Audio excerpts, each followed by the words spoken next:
마가복음 2장 13절에서 28절까지 우리 한 목소리로 함께 읽습니다. 예수께서 다시 바닷가에 나가심에 큰 무리가 나왔거늘 예수께서 그들을 가르치시니라. 또 지나가시다가 알페오의 아들 레위가 세관에 앉아 있는 것을 보시고 그에게 이르시되 나를 따르라 하시니 일어나 따르니라. 그의 집에 앉아 잡수실 때에 많은 세리와 죄인들이 예수와 그의 제자들과 함께 앉았으니 이는 그러한 사람들이 많이 있어서 예수를 따름이러라. 바리새인의 서기관들이 예수께서 죄인 및 세리들과 함께 잡수시는 것을 보고 그의 제자들에게 이르되 어찌하여 세리 및 죄인들과 함께 먹는가? 예수께서 들으시고 그들에게 이르시되 건강한 자에게는 의사가 쓸데없고 병든 자에게라야 쓸데있느니라. 나는 의인을 부르러 온 것이 아니요 죄인을 부르러 왔노라 하시니 요한의 제자들과 바리새인들이 금식하고 있는지라. 사람들이 예수께 와서 말하되 요한의 제자들과 바리새인의 제자들은 금식하는데 어찌하여 당신의 제자들은 금식하지 아니하나이까? 예수께서 그들에게 이르시되 혼인집 손님들이 신랑과 함께 있을 때에 금식할 수 있느냐? 신랑과 함께 있을 동안에 금식할 수 없느니라. 그러나 신랑을 빼앗길 날이 이르리니 그날에는 금식할 것이니라. 생배 조각을 낡은 옷에 붙이는 자가 없나니 만일 그렇게 하면 기운 새 것이 낡은 그것을 당기어 헤어짐이 더하게 되느니라.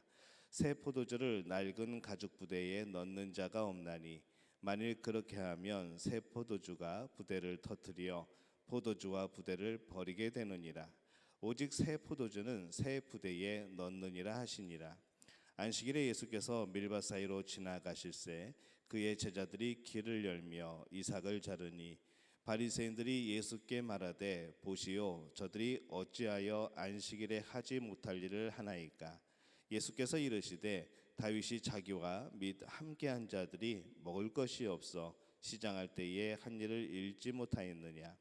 그가 아비아달 대제사장 때에 하나님의 전에 들어가서 제사장 외에는 먹어서는 안 되는 진설병을 먹고 함께한 자들에게도 주지 아니하였느냐? 또 이르시되 안식일이 사람을 위하여 있는 것이요 사람이 안식일을 위하여 있는 것이 아니니 이러므로 인자는 안식일에도 주인이니라. 아멘. 할렐루야. 하나님의 은혜가 오늘 새벽에 하루의 첫 시간을 주 앞에 드리는 우리 믿음의 가족들에게 함께 하시기를 예수님의 이름으로 축원합니다. 의아해 계신 분들이 계신 것 같은데 어제하고 본문이 똑같습니다. 어제 다루지 못한 내용들 하나 이어서 그렇게 말씀을 전합니다. 오늘 말씀은 이 하나님 나라를 위해 일하시는 이 예수님을 비난하는 그런 사람들의 모습을 계속해서 이어서 말씀을 드립니다. 이 사람은 많은 사람들이 예수님을 바라보면서 그 예수님의 사역을 바라보면서 이 예수님을 제대로 알지 못하였죠. 그리고 예수님이 전하고 있는 이 하나님 나라에 대해서도 그들은 이해할 수가 없었습니다.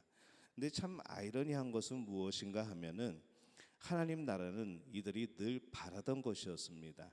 늘 바랬고 그 하나님 나라가 이루어지기를 원했고 메시아가 오시기를 원했고 늘 바라고 소망하고 기다리던 이 모든 것들이 지금 이루어졌는데 정말 새 시대를 여는 놀라운 상황이 시작이 되었는데 이 사람들은 그것을 깨닫지 못하는 것이죠. 근데 그 중에서도 이 메시아 되심과 하나님 나라의 오심을 발견하고 그 복음을 받아들인 이들이 또 있었습니다. 그러한 여러 가지 사람들의 모습, 그 중에서도 이 비난하는 사람들의 모습에 대해서 이 성경은 그렇게 기록을 하고 있는 것이죠. 예수님께서 레위를 부르시고 그의 집에 들어가서 식사를 하신 것, 또 예수님의 제자들이 금식하지 않는 것, 또 제자들이 안식일에 밀 이삭을 이렇게 손으로 따서 먹게 된 것, 이것을 이제 바리새인들이 비난을 합니다. 어찌 보면은 비난할 만하다 그렇게 생각할 수도 있습니다. 그러나 이 하나님의 나라는 그렇게 비난하는 것에 있지 않은 것이죠. 그들의 비난은 이 하나님 나라의 관점이기보다는 자신들의 관점입니다. 하나님 나라의 그런 규칙이 아니고 그런 법이 아니고 바로 자신들이 지켜왔던 자신들의 법이었던 것이죠. 예수님은 계속 가르치십니다. 13절에 보면은 예수께서 다시 바닷가에 나가심에 큰 무리가 나왔거늘 예수께서 가르치시니라 이렇게 말씀을 합니다. 예수님은 무엇을 하든지 계속 가르치십니다. 하나님 나라를 선포하죠. 하나님의 나라는 이런 것이야 라면서 계속 알려주십니다. 이 사람들은 어디에 초점을 맞췄을까요? 사람들은 병이 낫는 것에 초점을 맞추었죠. 그래서 예수님은 그 일을 행하면서도 하나님의 나라를 선포하며 그 하나님의 나라의 그런 증거들을 보여주시고 그 하나님 나라에서 이루어질 일들을 보여주시면서도 이런 사람들의 모습에 마음이 많이 아프셨을 겁니다. 이 당시 예수님을 비난하는 사람들은 모두 자칭 하나님을 잘 믿는 사람들입니다. 그런데 그들은 이 하나님의 나라의 관점이 아니라 자신들의 생각, 그 당시의 관습, 바로 이것을 가지고 이것을 기준으로 삼아서 예수님을 비난하게 되는 겁니다. 오늘날에도 이 사람들이 관습으로 비난하는 경우가 있습니다. 성도가 성도를 비난할 때 이게 가만히 보면은 대부분이 어떤 말씀이 아니라 어떤 하나님의 주시는 그런 기준들이 아니라 그거 가지고 비난해서도 안 되겠지만은 보통 자기 말만의 습관, 자기만의 살아온 모습들, 자기만이 살아온 그런 신앙의 그런 규칙들, 이런 것으로 이 다른 사람을 비난하는 경우들을 보게 되는 것이죠. 그때 자신이 하고 있지 못하는 것은 말하지 않고 정말 자기가 하나님 앞에 걸리는 것들은 말하지 않고 자기의 그런 습관들 중에 자신이 하고 있는 것, 또 하나님이 주신 여러 가지 그런 우리들이 해야 될 신앙생활의 모습 중에 잘하고 있는 것만을 내세워서 다른 사람을 비교하고 그렇게 다른 사람을 비난하는 경우들을 보게 되는 겁니다. 하나님께서 우리에게 무엇을 지키라고 하실 때 왜 지키라고 하셨을까요? 이 성경에 보면은 수없이 많은 하나님의 하지 말라라는 그런 말씀들이 있습니다. 또 수없이 많은 하나님께서 뭐뭐 해라라고 하시는 그런 말씀들이 계속해서 섞여져 있습니다. 무엇을 하지 말라는 것은 누구를 위한 것인가 하면은 하나님을 위한 것이 아니라 하나님이 우리를 사랑하셔서 우리가 죄 가운데 죽지 않도록, 우리가 죄 가운데 헤매이지 않도록 우리를 도우시려는 이 선한 하나님의 능력이고 계획이신 거죠. 또 무엇을 하라라고 말씀하실 때는 하나님께서 복 주시기 위해서 하라고 하시는 겁니다.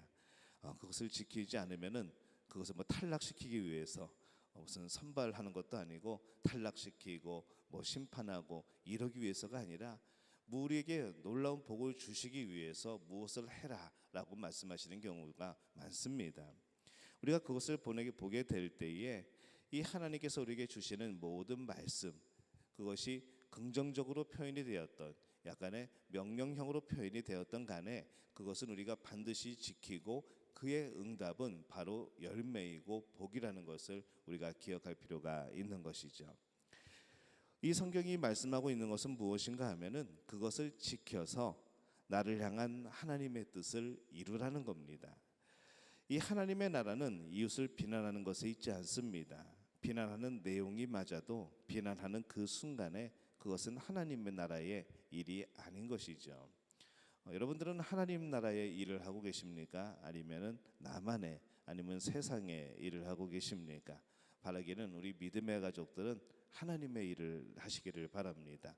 하나님 나라의 일을 하시기를 바랍니다. 그리고 내 기준이 아닌 내 규칙이 아닌 말씀이 원하시는 그 삶을 살아가기 위해서 노력하는 우리 믿음의 가족들이 되어주시기를 예수님의 이름으로 축원합니다.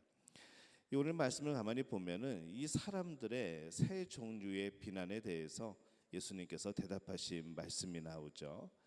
사람들이 예수님께서 죄인들과 함께 식사하는 것을 비난하였을 때 이 예수님은 17절에 나는 의인을 부르러 온 것이 아니요 죄인을 부르러 왔노라 하시니라 이렇게 말씀을 합니다. 이것은 서기관들이 죄인이 아니라는 말씀이 아닙니다. 죄인을 부르러 왔다고 말씀을 하셨는데 왜 서기관들을 안 부르셨을까? 그러면 서기관은 죄인이 아닌 건가라고 우리는 생각할 수 있지만은 그 뜻이 아니라 스스로 죄인인 것을 모르는 사람은 구원받을 수 없다는 것이죠. 근데 이 하나님의 역사는 이 말씀은 우리로 하여금 내 안에 있는 죄를 발견하게 하십니다. 하지만 그 마음 닫아버리고 이 성경 말씀에 귀를 기울이지 않고 우리의 자신만의 그런 기준대로 살아간다고 한다면은 우리는 스스로 죄인인 것을 모르게 될 수도 있는 것이죠. 그러면 구원이 없다는 겁니다. 물론 이 당시에 세리들은 서기관들보다 조금 더 문제가 있는 사람들입니다. 제가 조금 더라고 표현을 했죠. 우리가 어떤 사람은 굉장히 선하다, 어떤 사람은 악하다 이렇게 말을 하지만은 사실 우리가 하나님이 보시기에는 다 거기인 겁니다. 전부 다 부족한 사람들이죠. 연약한 사람들이고. 그래서 그런 의미로 이 당시의 세리들은 서기관들보다 조금 더 우리의 관점에서는 문제가 좀 더 있는 사람입니다. 근데 사실은 모두가 죄인인 것이죠. 그렇기 때문에 죄인들끼리 누군가를 배척하기보다는 긍휼히 여기는 마음이 우리에게는 필요합니다. 예수님의 제자들이 왜 금식하지 않느냐라는 비난에 대해서도 예수님은 말씀을 하시죠. 이 모든 장소에는 행동에는 장소와 때가 있습니다. 우리가 어떤 행동을 할 때는 그 때와 장소에 맞는 그런 행동을 하게 되죠. 결혼식에 가서 금식한다고 하는 것은 조금 이해가 되지 않는 행동이 되겠죠.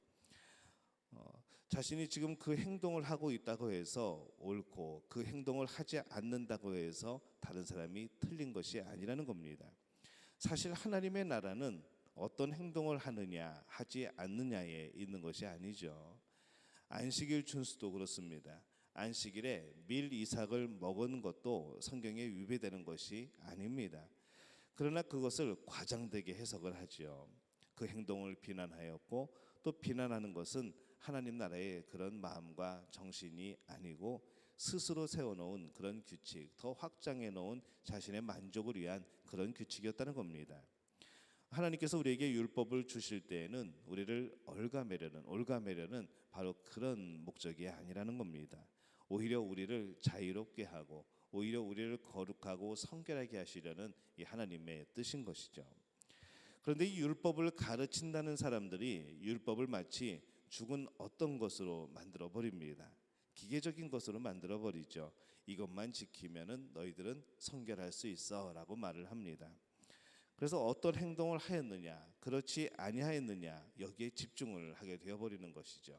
그 율법을 주신 하나님의 뜻, 하나님의 마음을 헤아리는 것이 아니라 그냥 그 문자 그대로의 그것을 지키면 또 안 지키면 바로 그것을 가지고 기준을 삼고 판단한다는 겁니다. 율법은 그것을 주신 하나님의 마음을 이해하는 겁니다. 율법은 여전히 살아계신 하나님의 뜻입니다. 그분을 따라 사는 방식이죠. 그렇기 때문에 이 하나님이 없는 율법은 의미가 없어집니다. 우리는 하나님을 잘 섬기기 위하여서 율법을 지키는 것이고 우리는 하나님을 더 잘 섬기기 위하여서 말씀대로 살아가는 겁니다. 그것이 하나님이 빠져버리면, 예수 그리스도가 빠져버리면, 성령이 빠져버리면은 아무런 의미가 없게 되는 겁니다.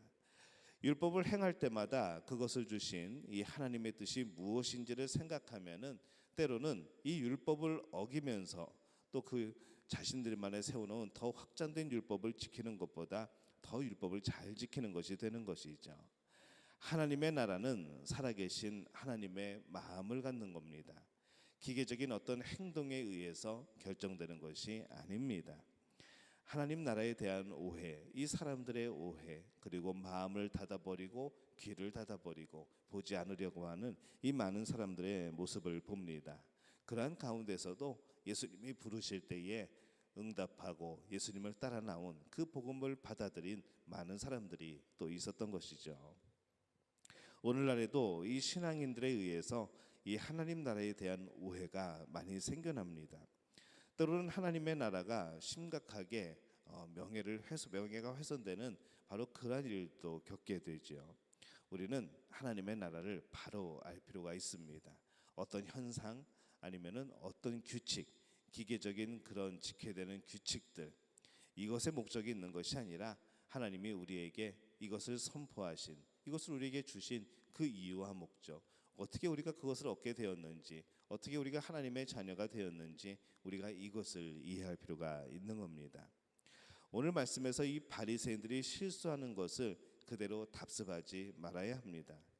하나님 나라를 소망하는 사람은 철저히 말씀을 따르지만은 그것 때문에 그렇지 못한 사람들을 비난하는 것이 아니라 오히려 사랑할 수 있는, 긍휼을 베풀 수 있는 그런 사람이 되어야 한다는 것이죠. 이것이 진정한 천국의 모습이 아니겠습니까? 하나님이 원하시는 하나님 나라의 모습이 아니지 않겠습니까? 바라기는 우리 믿음의 가족들은 이 땅을 살아가면서 하나님 나라를 살아가시기를 바랍니다. 내 나라를 살아가고 내 나라의 규칙들을 다른 사람에게 적용하는 것이 아니라 하나님의 나라, 하나님이 기뻐하시는 것들, 그것을 바로 나 먼저 순종하고 그렇게 서로 격려하고 독려하는 그런 우리 믿음의 가족들이 되어지시기를 예수님의 이름으로 축원합니다. 기도하겠습니다. 하나님, 은혜와 사랑에 감사를 드립니다. 주님 주신 은혜 가운데 또 하나님의 나라의 백성으로 살아가는 모든 순간들마다 다시 한번 우리의 내 안을 돌아봅니다.